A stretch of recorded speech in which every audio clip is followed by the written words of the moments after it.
കേരളത്തിലെ ഏറ്റവും വലിയ വന്യജീവി സങ്കേതമാണ് പെരിയാർ.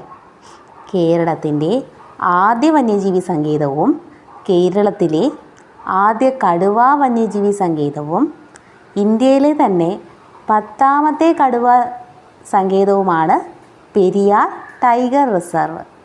കേരളത്തിലെ ആദ്യ വന്യജീവി സങ്കേതമാണ് പെരിയാർ വന്യജീവി സങ്കേതം.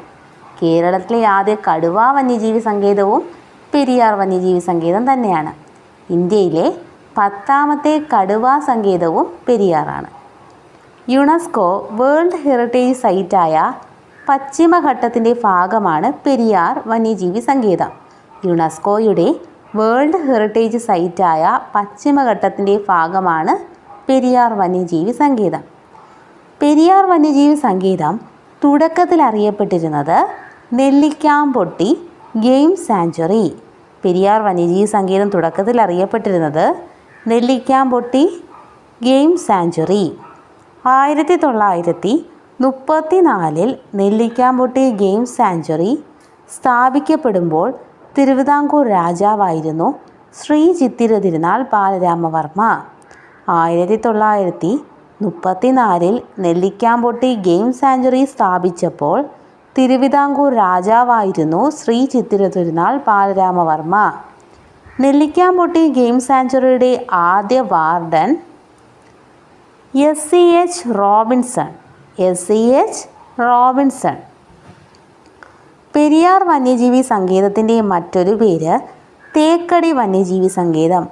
പെരിയാർ വന്യജീവി സങ്കേതത്തിൻ്റെ മറ്റൊരു പേരാണ് തേക്കടി വന്യജീവി സങ്കേതം. പെരിയാർ വന്യജീവി സങ്കേതം സ്ഥിതി ചെയ്യുന്ന താലൂക്ക് പീരുമേട്. പെരിയാർ വന്യജീവി സങ്കേതം സ്ഥിതി ചെയ്യുന്ന താലൂക്ക് പീരുമേട്. ശബരിമല സ്ഥിതി ചെയ്യുന്ന വന്യജീവി സങ്കേതവും പെരിയാർ വന്യജീവി സങ്കേതമാണ്. ശബരിമല സ്ഥിതി ചെയ്യുന്ന വന്യജീവി സങ്കേതവും പെരിയാർ വന്യജീവി സങ്കേതമാണ്. പെരിയാറിനെ വന്യജീവി സങ്കേതമായി പ്രഖ്യാപിച്ച വർഷം 1950. പെരിയാറിനെ വന്യജീവി സങ്കേതമായി പ്രഖ്യാപിച്ച വർഷം 1950. പെരിയാറിനെ ടൈഗർ റിസർവായി പ്രഖ്യാപിച്ചത് 1978.